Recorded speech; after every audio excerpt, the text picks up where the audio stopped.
Hey guys, Josh here today. We are here to review the third day of testing from Barcelona ahead of the F1 2016 season.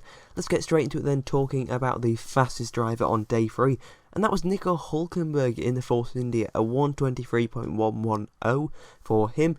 He set that lap time on the super soft tyres, the only man to run on that compound. Today he set 99 laps as well, so another really promising day for Force India. Some really good reliability for them so far, and some pretty decent pace as well. Although of course we can't look too much into testing times, certainly people are already suggesting Force India could be regular podium finishers in the first half of this season.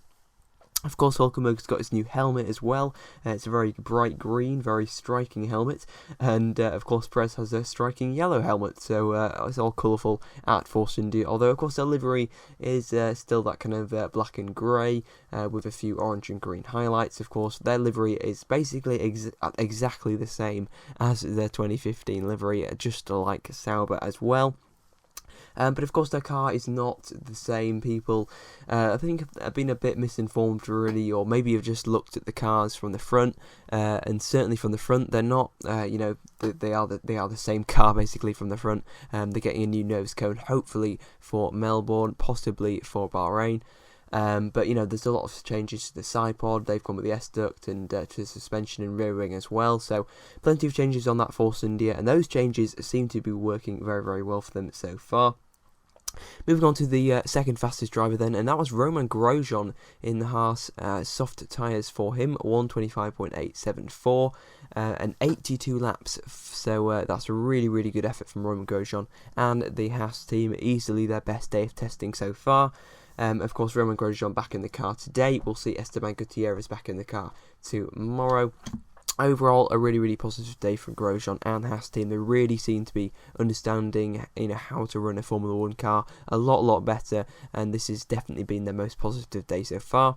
Of course, they're supplied by Ferrari, and Ferrari were third quickest today, not fastest like they have been in the previous 2 days, but they only ran on the medium tyres today. Raikkonen setting a 1:25.977 and setting 77 laps. They also run into a fuel pump system issue as well early on in the day.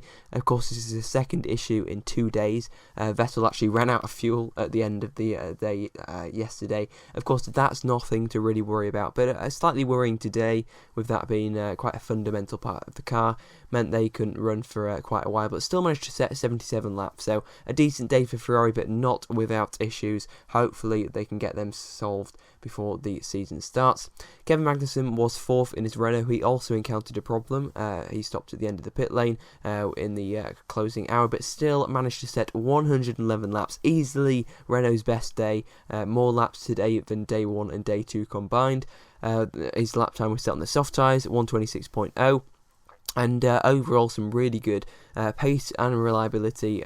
Reliability, of course, most important from Renault. We've finally seen some decent running from Renault, and it is very good to see. It's exactly what they needed, and hopefully they can continue that tomorrow. Of course, Magnussen back in the car, running with the race number 20 this year, of course, just like it in 2014. If you guys are wondering, his helmet's pretty much the same as well, with a kind of special K.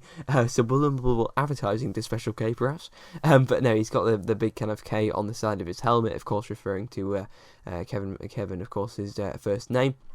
Nico Rosberg was 5th and Lewis Hamilton was 8th. Mercedes splitting the driver duties for today, and they'll do the same thing tomorrow as well.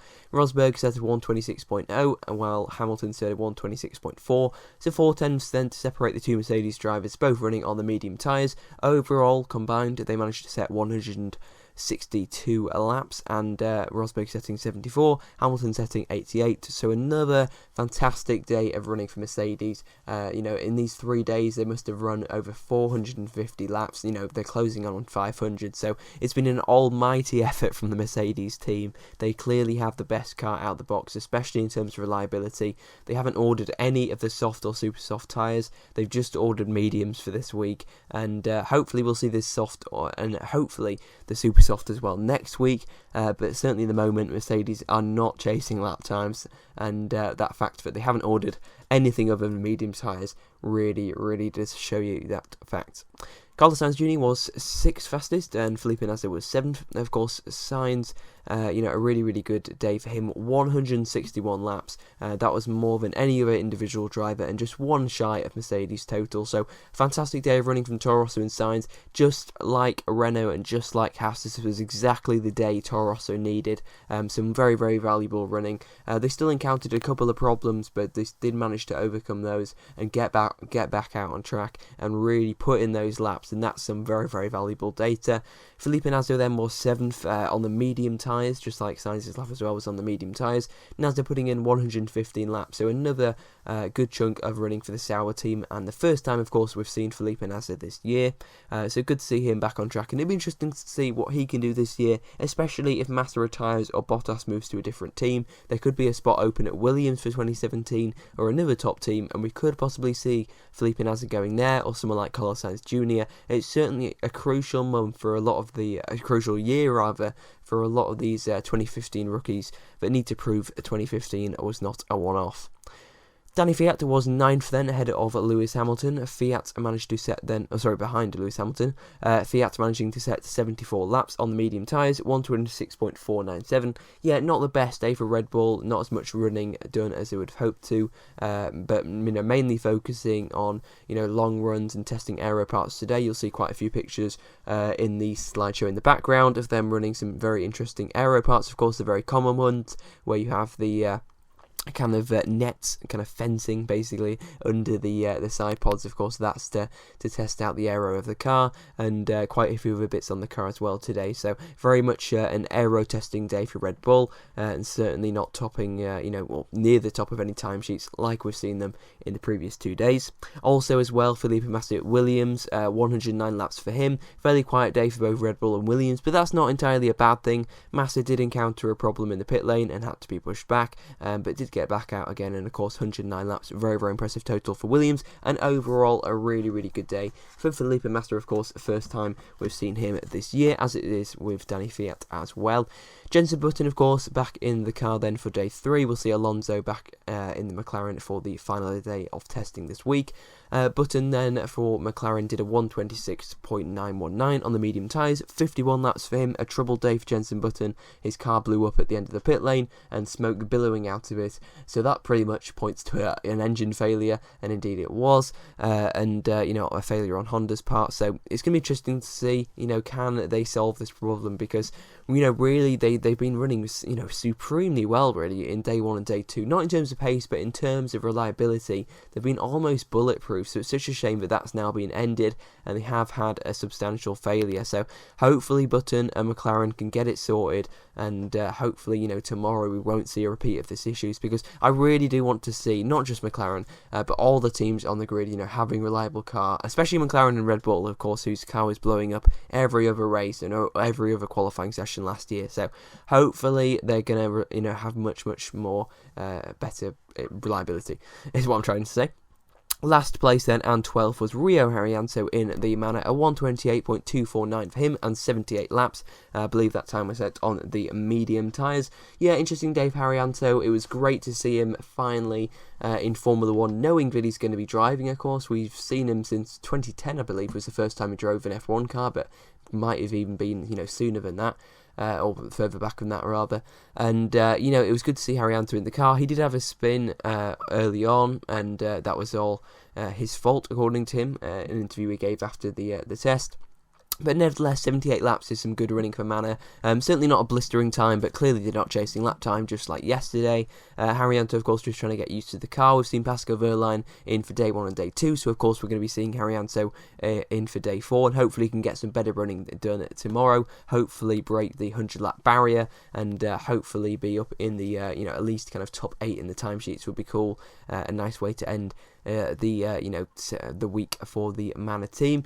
And of course, like I mentioned, Haryanto making that mistake. Hopefully he won't make any more. His race number for this year as well is 88, in case anybody was wondering, and his helmet is really cool. Seems to like everybody's helmet pretty much on the grid, I know, but he has a really cool striking yellow one, which is pretty similar to what he used in GP2, but is even better in my opinion. Of course, you also see the Permantina I don't know if I'm pronouncing that right or not. I don't think it really matters. Of course, that's the Indonesian oil company that sponsors Haryanto. We saw that on the Campos cars last year in GP2. And of course, we're seeing it on the rear wing. So basically, if you're wondering who that's from Haryanto. And of course, the Mercedes engines are from Wehrlein. So, sponsorship from Haryanto, engines from Pascal Wehrlein. It's a really, really good driver pairing in that respect. And certainly in terms of pace, I think it is as well. I've been watching back a lot of the GP2 races this year for a second time. And really, especially early on in the season, Haryanto was blindingly quick. So I'm very excited to see what he can do this year. Plenty of experience in single-seater racing. Wehrlein as well is a huge, huge challenge for the future. So Manor certainly have a very, very exciting lineup on their hands for 2016. That is pretty much it then for day 3 of testing ahead of the F1 2016 season. I'm very, very excited. Not too long to wait now until Melbourne. Of course, we've got the final day tomorrow, of course Thursday, and then next week it runs from Tuesday to Friday. And then, of course, Melbourne is, I believe, I'd hazard a guess at 3 weeks this weekend, probably. 3 weeks this weekend it is to Melbourne. So very, very exciting stuff. I will see you guys next time. Goodbye.